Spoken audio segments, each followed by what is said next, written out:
বাংলাদেশের চলচ্চিত্র জগতের ক্ষণজন্মা এক তারকা সালমান শাহ। পারিবারিক নাম শাহরিয়ার চৌধুরী ইমন। তার আকস্মিক মৃত্যু নিয়ে 29 বছরের বেশি সময় ধরে চলছে বিতর্ক। ভক্তরা এটাকে হত্যা বললেও মামলার প্রতিবেদনে বারবার উঠে এসেছে এটা আত্মহত্যা। প্রয়াত সালমান শাহর সাবেক স্ত্রী সামিরা হক বছর দুয়েক আগে এক সাক্ষাৎকারে জানিয়েছেন, সালমান শাহ মানসিকভাবে ছিলেন সুইসাইডাল বাই নেচার, অর্থাৎ আত্মহত্যাপ্রবণ।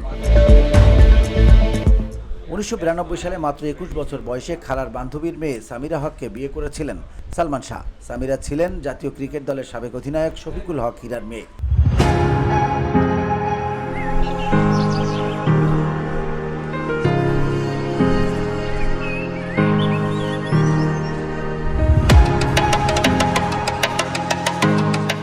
তিনি বিউটি পার্লার ব্যবসায় জড়িত।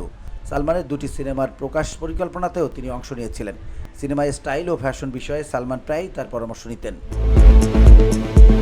2023 সালের 19 সেপ্টেম্বর সালমানের জন্মদিন উপলক্ষে চ্যানেল 24-এ দেয়া এক সাক্ষাৎকারে সামিরাকে বেশ আত্মবিশ্বাসের সঙ্গে বলতে শোনা গেছে, সালমান শাহ আত্মহত্যা করেছেন। শুধু তাই নয়, আগেও 3 বার আত্মহত্যার চেষ্টা করেছিলেন।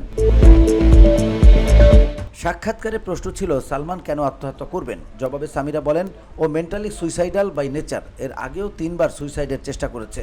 মেট্রোপলিটন হাসপাতালের রেকর্ড চেক করলে সেটা জানা যাবে। সেখানে 2 বারের রেকর্ড আছে। আরেক হাসপাতালে আছে 3য় রেকর্ড। 3টাই আমাদের বিয়ের আগের ঘটনা। 3টা ঘটনাই আমি জানি।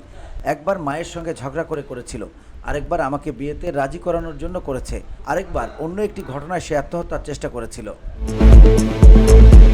সালমান কেন আত্মহত্যাপ্রবণ হয়ে উঠলেন সেই ব্যাখ্যা দিয়ে সামিরা বলেন, ইমন ছবিতে ক্যারিয়ার করতে চায়নি, সে পড়াশোনা করতে চেয়েছিল। হুসেন মোহাম্মদ এরশাদ ও নীলা চৌধুরীকে নিয়ে এক ঘটনায় নীলা চৌধুরী জেলে যান। তিনি ময়মনসিংহ কারাগারে থাকা অবস্থায় ইমন একদিনও তার মাকে দেখতে যায়নি। কেন? ইমন কিন্তু তার মাকে মা বা আম্মা বলে ডাকতো না, বলতো মহিলা। আমাদের সামনে অবশ্য ওভাবে বলতো না। নীলা চৌধুরী যখন শুটিং সেটে যেতেন, ইমন বলতো মহিলা আসছে। সেটা শুনে ডলি জহর আন্টি একদিন তাকে বকা দিয়ে বলেছিলেন, তুই এভাবে ডাকছিস কেন, তোর তো মা হয়। ইমন তখন হেসে উড়িয়ে দিয়েছে।